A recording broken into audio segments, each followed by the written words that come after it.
Me and my cousin were driving to another state for a family reunion. We had stopped off at a gasoline station to get some gas, snacks, and sodas. My cousin contemplated staying at a hotel as it was going for 10 p.m. and he was very tired from driving 9 hours already.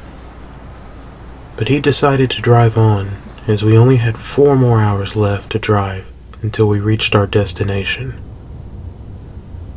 My cousin thought it would be smart to take a shortcut down a really long dirt road to shave off some time. I really didn't like the idea as the road was heavily wooded on either side and it gave off a creepy vibe. But I didn't say anything because I was too tired to argue with him on his decision. We had been driving down this narrow dirt road for some time, and I was starting to drift off to sleep until I heard my cousin say, "Hey, did you see that?" I looked to see what he was pointing at.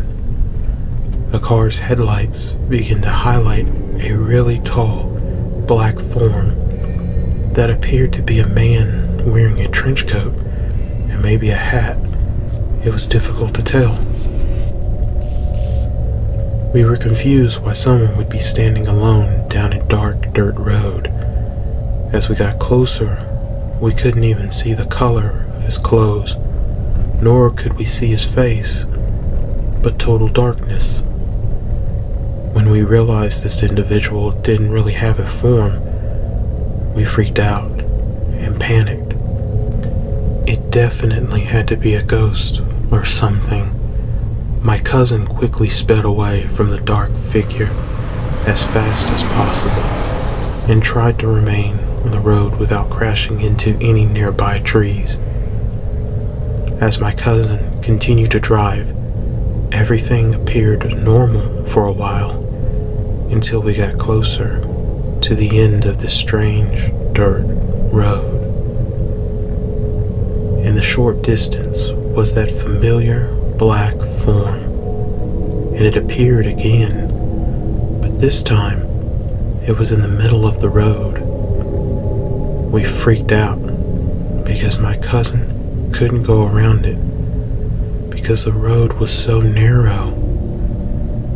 He slowed the car down and was 15 feet away from this being. The car's lights illuminated its form, but it was so black that you couldn't make anything out. I don't know why he did it, but my cousin began to honk his horn. "Are you serious?" I exclaimed and looked at him. The figure began to walk closer towards our car, and my cousin began to drive in reverse. But as he did, the figure started to run towards our car, and it appeared to have something in its hand, like a sledgehammer or something. I screamed like a little schoolgirl, and my cousin was full of colorful words.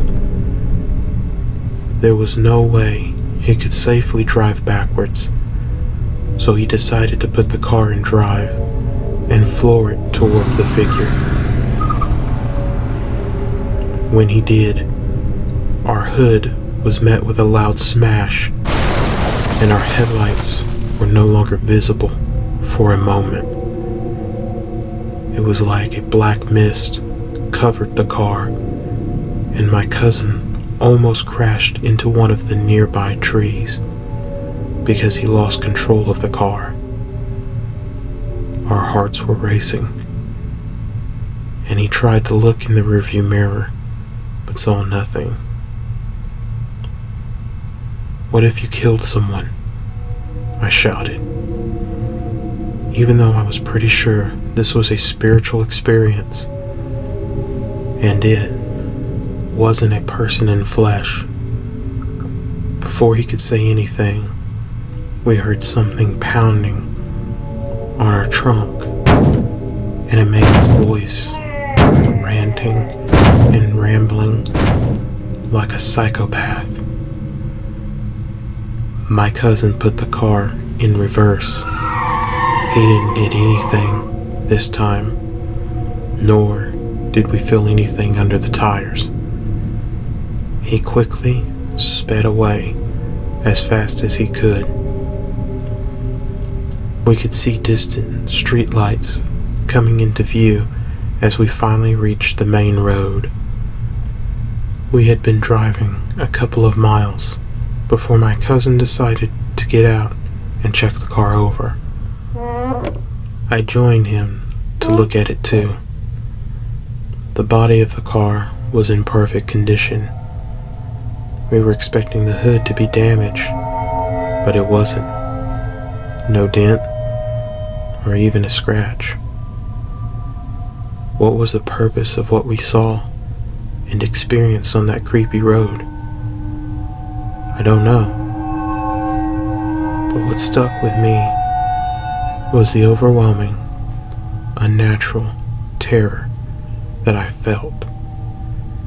Needless to say, when we returned home from our family reunion, no back roads were ever taken again.